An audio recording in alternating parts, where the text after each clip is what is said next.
como le habíamos contado desde el arranque del programa. Guillermo Valdés, socio del Grupo de Economistas Asociados, GEA, director del área política, a quien me da mucho gusto recibir aquí en el foro de la Agenda Pública. Hace tiempo que no estaba por aquí.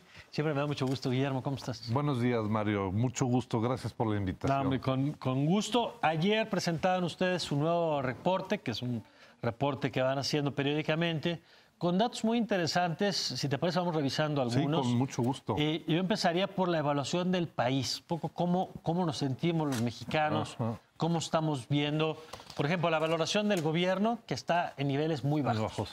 Sí, mira, básicamente el reporte es el correspondiente al segundo trimestre de 2017. Es un proyecto de análisis de gobernabilidad que venimos haciendo, cumplimos 19 años con este.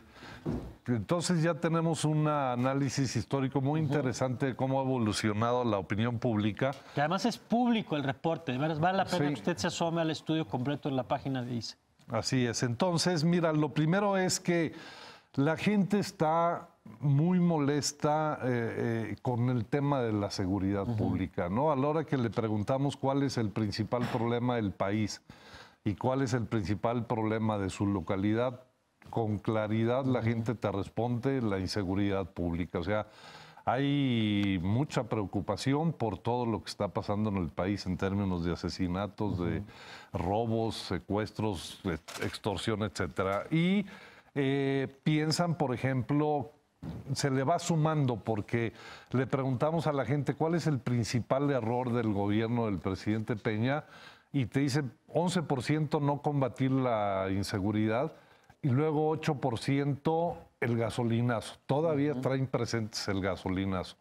Entonces, la mezcla de este problema de la inflación relacionado con los combustibles, más la inconformidad en el tema de la inseguridad, hace que no haya cambios en lo que ya ha sido una constante desde hace varios años, desde 2014, de una evaluación baja del presidente. Para ponerlo en perspectiva, Guillermo, comparado con, porque es algo que presenta el estudio, comparado con los sexenios de Felipe Calderón y de Vicente Fox, en estas alturas de su propio sexenio, ¿dónde se encuentra el gobierno? No, el presidente está evaluado bien por 2 de cada 10 mexicanos, 19%. Y la desaprobación o rechazo a su labor es 74%, o sea, es 3 de cada 4 mexicanos, ¿no? Y en el caso de Fox andaba en 45 alrededor de aprobación, o sea, mucho más del doble, y Calderón andaba arriba del 50.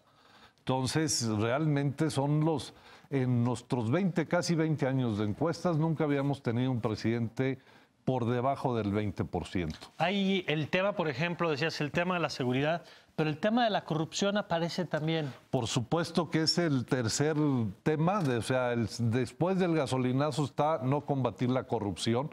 Es así como el tercer tema que produce una enorme irritación en la población. Y además en el ámbito estatal cada vez hay más gente que dice que el problema de la corrupción en el ámbito estatal es mucho mayor que hace 6 años.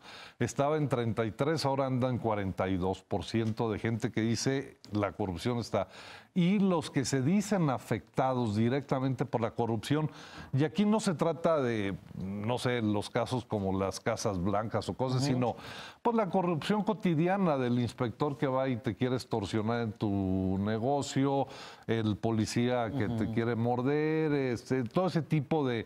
Es el 50% de la población se dice afectado por la corrupción. Hay un dato, Guillermo, que me llama mucho la atención, que también está para discutirse, porque el estudio no solo muestra la valoración del gobierno, sino también revela datos de la propia sociedad. Cuando le preguntan a la gente, ¿usted estaría dispuesto a comprar combustible robado? ¿Usted compraría productos pirata? ¿Usted evadiría impuestos? Las tasas de respuesta del sí están en el 50%. Es decir, hay también ahí, me parece que un tema de revisar, de que condenamos la corrupción ajena, pero no nos causa bronca comprar combustible robado. Así es. Lo que pasa es que el estudio, fíjate, Carlos, nosotros lo que queremos dar es una visión completa de la gobernabilidad. Y para que haya gobernabilidad, tú necesitas que haya un gobierno que gobierne, que lo que estamos viendo es un gobierno con capacidades muy deficientes para gobernar, es decir, para resolver problemas. Pero, por otro lado, la gobernabilidad tiene un componente que es, y la sociedad participa y es gobernable, es decir, por ejemplo, los ciudadanos cumplimos o no las leyes, participamos en los asuntos públicos y por eso también hacemos este tipo de preguntas. Y le decimos, a ver, le hacemos la pregunta, ¿cree usted que las leyes deben cumplirse en cualquier circunstancia o que no deben cumplirse si se considera que son leyes injustas? Sí deben cumplirse en cualquier circunstancia, 46%. No deben cumplirse, 49%. Sí, altísimo. Impresionante. ¿Y quién determina si son justas o no? Pues yo, ¿no? Pues sí, claro. Entonces, si yo considero que no es justa, ya solito me doy permiso de no cumplir. Así es. Y luego, si usted pudiera, ¿compraría productos piratas? Sí, 59%. Sí, evadiría el pago de impuestos, sí, 48%. Compraría gasolina robada en expendios irregulares, sí, 50%. Que eso pues tiene todo que ver con lo que después vemos como problemas de los famosos guachicoleros y la violencia, en fin. Ahora, todo esto que estamos diciendo, Guillermo, tiene un espejo o un efecto en lo electoral. Y estamos a tiempo todavía de ver cómo se van moviendo los partidos, que se definan las candidaturas, en fin. Pero por lo pronto en la valoración de los partidos hay dos datos que me llaman la atención. Uno es el rechazo al PRI, que aunque tiene una mejoría en el último trimestre, está muy castigado. Y el otro dato que me llama la atención es el crecimiento de Morena como partido político. Así es. Sí, mira, en la imagen de los partidos, siempre le preguntamos a la gente si conoce al partido, si ha oído hablar del PAN, PRI, PRD, Morena, etcétera, y si tiene buena o mala opinión. Entonces, una vez que decimos, bueno, hay 40% que dice que, bueno, 99% conoce al PRI, y luego le preguntamos las opiniones buenas y malas, y el PRI, tradicionalmente, quien ha sido el partido con la peor imagen ha sido el PRD, que está asociado a violencia, en fin, a conflictos.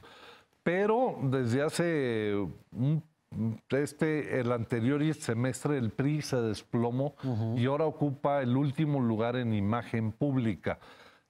Tiene menos 33 si le restamos las positivas y las negativas, queda con menos 33. Aunque si luego le preguntan a la gente qué partido sabe gobernar mejor y el PRI sale bien evaluado. Sale en porcentaje por lo del 20% de seguidores, porque pues bueno, cada quien mantiene una clientela fiel, ¿no? Pero sí, el dato es la caída del PRI impresionante en la imagen y luego a la pregunta ¿por qué partido usted nunca votaría? Todos andan alrededor del 8, 10, 11 y en el caso del PRI 38.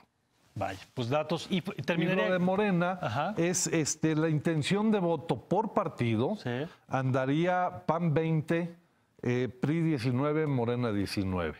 Que es muy alto como partido. Es un crecimiento importante como partido. Claro. Por último, Guillermo, un dato que me llama la atención y creo que es tema de preocupación, ojalá después le podamos dar más tiempo. La mala o la opinión y la falta de credibilidad en las instituciones electorales y los procesos electorales. El tema de usted confía en que van a ser limpios las próximas elecciones.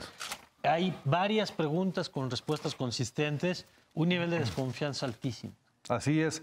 Y nosotros lo queremos destacar mucho este tema porque sí nos preocupa que, por ejemplo, más de la mitad de la población piense que va a haber fraude en la elección el año que entra y el 49% piensa que el INE no garantiza la imparcialidad del proceso electoral y además creen que los conteos rápidos no van a ser confiables.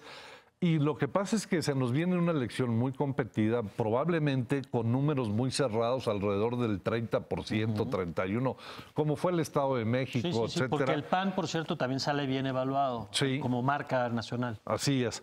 Pero entonces, si el árbitro no tiene credibilidad, no tiene autoridad moral para calificar, pues vamos a estar en una situación probablemente muy complicada. Sí, yo creo que ahí hay datos para las autoridades electorales que tienen que tomar en cuenta, ¿no? Así es. Sí, yo creo que es un llamado, estamos a tiempo, porque sí tenemos que recuperar la credibilidad. no solo de las autoridades electorales, sino también del mismo presidente de la República. Es quien conduce al país. Y vamos a un proceso de renovación de los poderes federales, que es importantísimo, y si la sociedad no cree en el presidente y lo ve cargadísimo hacia el PRI, vamos a estar en una situación complicada sin figuras imparciales con autoridad moral capaces de solucionar eventuales conflictos graves. Bueno, pues ahí está el estudio ahora de mi cuenta en @MarioCampos. Comparto la liga para que usted lo vea. Y si no, en la página de ISA y, en la de GEA también. La de GEA también está el estudio completo. Así es. Guillermo, muchas gracias. Al contrario, Mario, gracias por tu invitación. Gracias a ti.